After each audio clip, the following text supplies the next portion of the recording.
नमस्ते साथियों। आज ये हमारी 5वीं कक्षा है जो कि सभी एग्जाम के लिए बहुत ही महत्वपूर्ण है। अब देखेंगे कि क्या प्रश्न है, कौन सा शब्द विषाद का विलोम है। अब आपको बताना है विषाद का विलोम। तो विषाद का क्या अर्थ होता है, जो दुख वगैरह होता है ना, शोक वगैरह, उसको कहते हैं विषाद। तो देखेंगे क्या होगा। तो निषाद क्या होती है कि जाति होती है ना। आपने रामायण में सुना होगा निषाद राज, ठीक है। तो ये तो नहीं होगा। अमृत, ये तो विष का होता है, ठीक है। तो ये यहाँ क्या हो जाएगा, हर्ष हो जाएगा। विषाद का विलोम क्या हो जाएगा, हर्ष हो जाएगा। समझौता तो कहीं से कहीं तक मेल नहीं खाता है, तो हर्ष हमारे पास में सही हो जाएगा। अगला प्रश्न देखेंगे। देखिए, निम्नलिखित वाक्य में किस अंश में अशुद्धि है। तो आपको बताना है इस वाक्य में किसमें अशुद्धि है। तो देखेंगे, नवीन का भाई कई घंटे से आपकी प्रतीक्षा कर रहा था।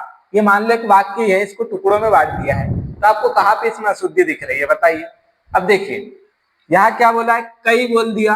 कई मतलब बहुवचन है, ठीक है। अगर बोला जाए कि 1 घंटे से, तो ये सही है। लेकिन कई घंटे, कई क्या है, बहुवचन है। क्या भी घंटे की जगह क्या होना चाहिए, घंटों होना चाहिए फिर, है ना। कई घंटों से यहाँ पे अशुद्धि है ना। यहाँ पे क्या होना चाहिए, कई घंटों से आपकी प्रतीक्षा कर रहा है। तो यही बी वाला क्या हो जाएगा, सही हो जाएगा हमारे पास में। यहाँ पे अशुद्धि है, ठीक है। अगला देखेंगे। देखिए, अगला प्रश्न है, शुद्ध शब्द कौन सा है। अब आपको बताना है चारों में से शुद्ध शब्द कौन सा है। देखिए, ये शब्द है निर्लोभ,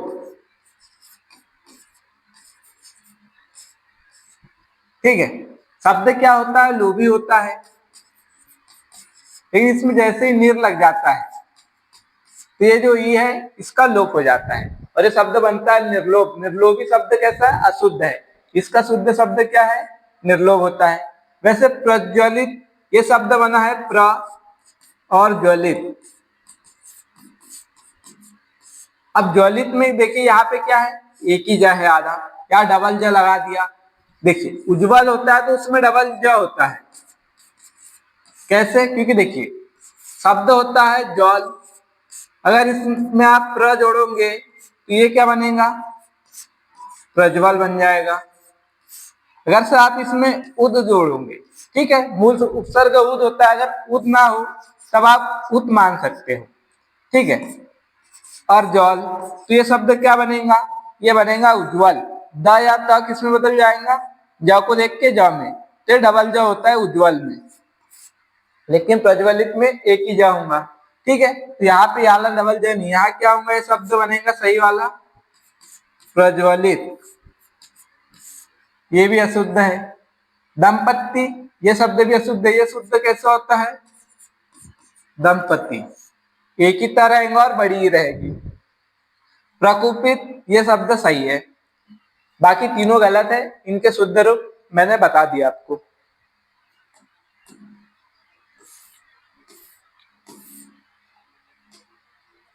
देखिए, भारत की स्थिति दूसरी है का भूतकाल रूप होगा।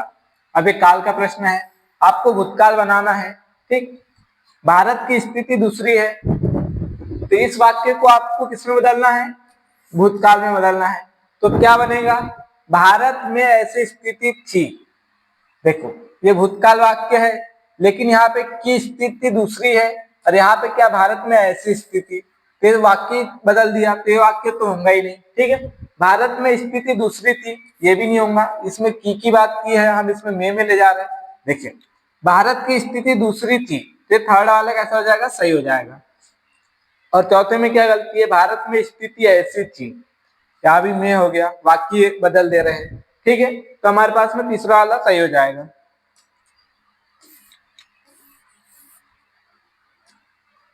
देखिए, निम्नलिखित वाक्यों में से किस में अकर्मक क्रिया प्रयुक्त हुई है। अब आपको बताना अकर्मक क्रिया किसमें है। अब देखिए, हमने क्या ट्रिक देखी है कि जहां भी हम क्या प्रश्न कर लेते हैं और हमको कर्म मिलता है तो क्या होता है, सकर्मक होती है। जैसे कारीगर चुन रहा है। अब यहाँ पे आपको एक चीज याद रखना है कि ऐसी क्रियाएं होती है जो हमेशा क्या होती है, वो किसमें आती है, वो सकर्मक में। जैसे कि पढ़ना, अब पढ़ने के लिए कुछ ना कुछ कागज हो, पेपर हो, कुछ ना कुछ तो लगता ही है, अखबार लगता ही है ना पढ़ने के लिए, मतलब कि वहां कर्म है। वैसे ही खाना, खाने के लिए कुछ ना कुछ होना, पीना उसके लिए भी कुछ ना कुछ होना, देखना देखने के लिए भी कुछ ना कुछ चाहिए ही होता है। ठीक है, वैसे कारीगर चुन रहा है, यहाँ चुनना नहीं है, चुन का अर्थ यहाँ पे क्या है, मतलब कि काम कर रहा है। तो क्या काम कर रहा होगा, दीवार चुन रहा होगा, दीवार का काम कर रहा होगा, मतलब यहाँ क्या है, ये सकर्मक क्रिया है। वैसे ही छात्रा लिख रही है, अब लिखने के लिए पेन और पेज की आवश्यकता होती है। ठीक है, तो यहाँ भी कर्म है, तो ये भी क्या है, सकर्मक क्रिया है। छात्र देख रहा है, अब देखने के लिए कुछ न कुछ तो लगेगा ना आगे। ठीक है, अगर बोला जाए कि सो रहा है तो सोने के लिए कुछ लगता है क्या, नहीं लगता है। ठीक है, तो यहाँ पे देखने के लिए क्या टीवी होंगी या कोई दृश्य होगा, तो उसको देख रहा है, मतलब यहाँ भी सकर्मक क्रिया है।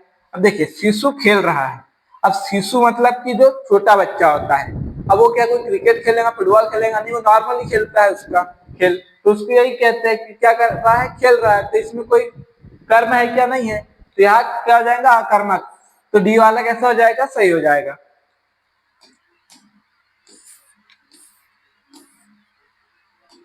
देखिए निम्नलिखित में से किस वाक्य में निश्चित संख्यावाचक विशेषण है, निश्चित संख्यावाचक बोला है। ठीक है, अब देखेंगे सड़क पर 20 एक लड़के खड़े हैं, अब लड़कों को तो हम गिन सकते तो पक्का ये संख्यावाचक है, लेकिन निश्चित है या अनिश्चित, 20 एक, अगर से मान लो यहाँ पे एक नहीं होता 20 ही होता तो हमको निश्चित संख्या पता चल जाती कि 20 लड़के खड़े हैं, तो निश्चित हो जाता। लेकिन यहाँ पे 20 एक का अर्थ क्या होता है कि 20 से अधिक है ना, या 20 से कम, लेकिन फिक्स नहीं पता हमको कि कितने लड़के हैं, 21-22 हो सकते हैं। ठीक है, तो उसको क्या कह दिया, 20 एक, मतलब ये अनिश्चित संख्यावाचक है।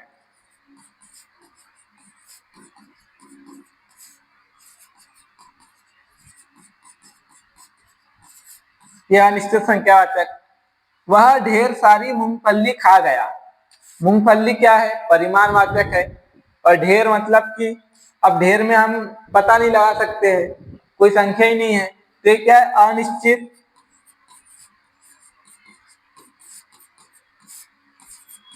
परिमाणवाचक, अनिश्चित परिमाणवाचक विशेषण है। अभी देखेंगे वह 200 ग्राम नमकीन खा गया, अब नमकीन को एक दो नहीं गिन सकते, मतलब ये परिमाणवाचक है, और कितना खा गया, तो 200, यहाँ पे हमको फिक्स गिनती दे दी है, निश्चित संख्या दे दी है, तो क्या हो जाएगा, निश्चित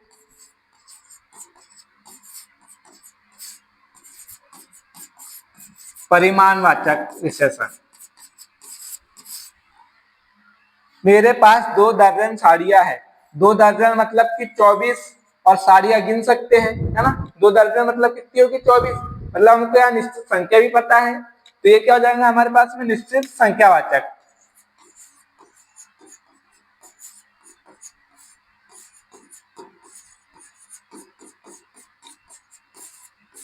ये हमारे पास में डी वाला ऑप्शन कैसा हो जाएगा, सही हो जाएगा। तो देखते हैं अगला प्रश्न क्या है।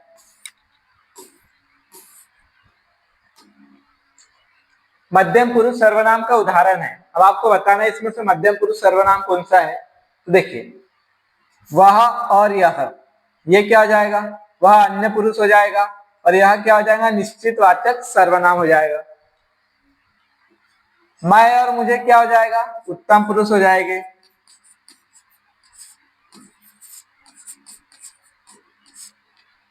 आप और तू क्या हो जाएगा, आप और तू ये हो जाएगा मध्यम पुरुष सर्वनाम, तो यही हमारे पास में थर्ड वाला सही हो जाएगा।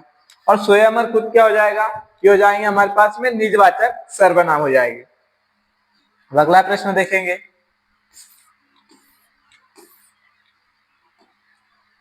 निम्नलिखित में से किस विकल्प में सभी शब्द व्यक्तिवाचक संज्ञाएं हैं, तो आपको बताना है इसमें व्यक्तिवाचक संज्ञा कौन सी है। मकान, शिकायत, तो मकान क्या है, जातिवाचक है, और शिकायत क्या है, यहाँ पे शिकायत हो जाएंगी भाववाचक संज्ञा। ठीक है भाई, नीलगाय और डाकिया,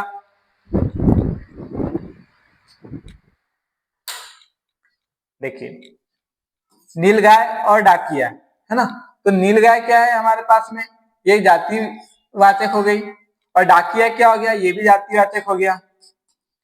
ब्रह्मपुत्र और विंध्याचल, विंध्याचल और ब्रह्मपुत्र क्या है, केवल एक है दुनिया में। मैंने आपको कई बार बताया है कि दुनिया में अगर एक है तो वो क्या होगा, व्यक्तिवाचक होगा। तो ये हमारे पास में थर्ड वाला सही हो जाएगा। उषा पंखा और राठी गाय ये भी क्या हो जाएंगे, जातिवाचक हो जाएंगे। तो थर्ड वाला हमारे पास में सही हो जाएगा। अगला प्रश्न है, बाल की खाल निकालना मुहावरे का भावार्थ है। वो आपको बताना है कि बाल की खाल निकालना। देखिए, व्यर्थ परिश्रम करना ये भी इससे मिलता जुलता है, लेकिन बाल की खाल निकालना, है ना। अगर बोला जाए कि कहीं पे जैसे पहाड़ को खोदना, ठीक है, जहां पे बिल्कुल भी पानी नहीं है उसको खोदे जा रहा है पहाड़ को, तो कोई मतलब है क्या? तो वो है व्यर्थ परिश्रम करना, ठीक है। जहां पता होने के बावजूद भी हम परिश्रम करते हैं वो क्या है, व्यर्थ परिश्रम करना। जैसे कि हमको देना है एग्जाम, मान लो कि यूपी पुलिस का देना है और हम 12th की तैयारी कर रहे हैं, 12th का सिलेबस पढ़ रहे हैं, तो ये क्या हो जाएगा, व्यर्थ परिश्रम होगा। लेकिन बहुत मेहनत का काम करना ये नहीं होगा, ठीक है, ये भी हमारे पास नहीं होगा। अनावश्यक सूक्ष्म विश्लेषण करना, ये थर्ड वाला क्या हो जाएगा, सही हो जाएगा। और बालों को नोचना, तो ये तो नहीं होगा।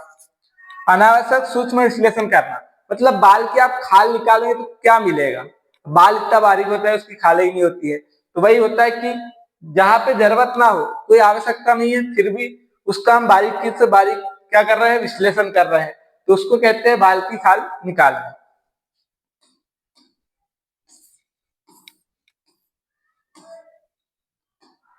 देखिए, इस शब्द में हार प्रत्यय नहीं है, तो इसमें आपको बताना है कि हार प्रत्यय किसमें नहीं है। तो मरणहार मतलब मरने वाला, है ना, तो यह हार क्या है, प्रत्यय है। राखनहार राखने वाला, तो ये क्या हो जाएगा, हार यहाँ भी प्रत्यय है, इसका अर्थ क्या है, वाला प्रत्यय, है ना, ये भी वाला प्रत्यय, हार, ठीक है। रजत हार, जैसे स्वर्ण हार होता है, सोने का हार, रजत चांदी का हार, तो ये जो हार है ये क्या है, गले में पहनने वाला हार है, तो ये क्या है हमारे पास में, हार संज्ञा है, संज्ञा है। तो यहाँ पे प्रत्यय क्या नहीं है, तो सी वाला कैसे हो जाएगा, सही हो जाएगा। होनहार, होने वाला, है ना, हार मतलब यहाँ पे वाला प्रत्यय के रूप में है, ठीक है। लेकिन यहाँ पे जो हार है वो क्या है, संज्ञा है।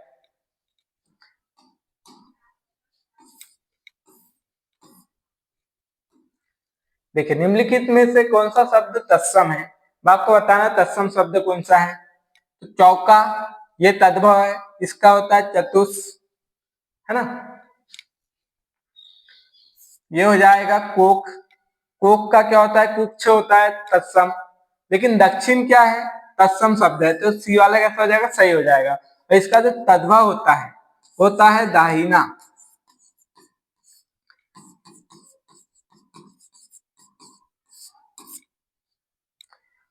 तुरंत, तुरंत भी क्या है, तद्भव शब्द है, इसका संस्कृत में मतलब तत्सम शब्द क्या होता है, त्वरित होता है, ठीक है। तुम्हारे पास में ये थर्ड वाला सही हो जाएगा। और अधिकतर आपको यहाँ पे ये जो वर्ण है छ, है ना, ये जहां भी दिखे वो अधिकतर क्या होंगे, तत्सम शब्द होंगे।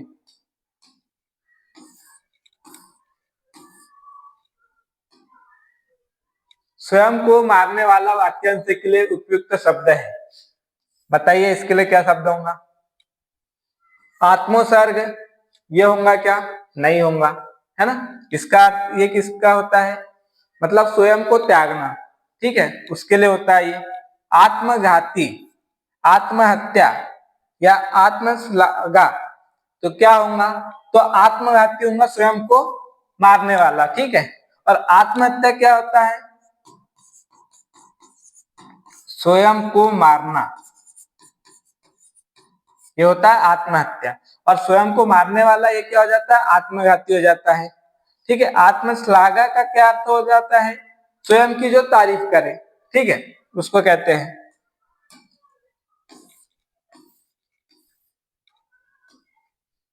देखिए, किस शब्द में उपसर्ग नहीं है, अब बताइए कि आपको इसमें किसमें उपसर्ग नहीं दिख रहा है।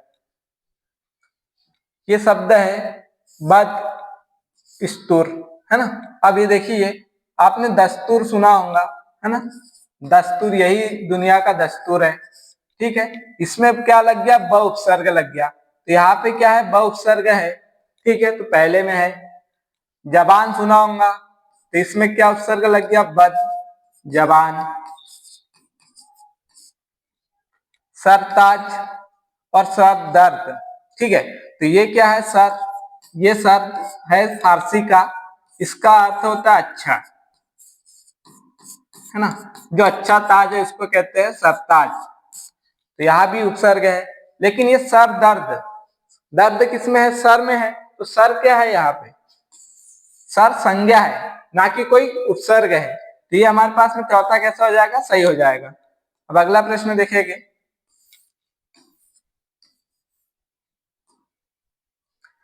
इनमें से कौन सा संधि शब्द गलत है।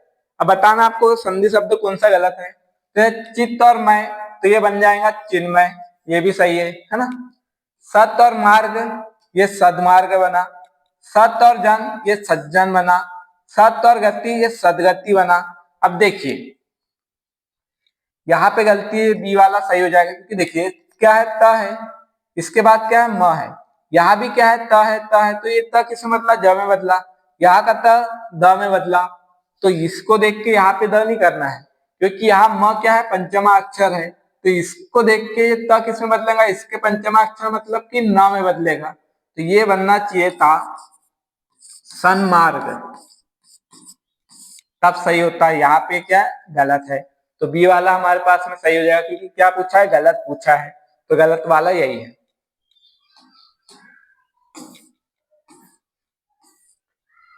देखिए जीप का पर्याय है, अब जीप का पर्याय वाची बताओ। वचन तो कथन का पर्याय होता है।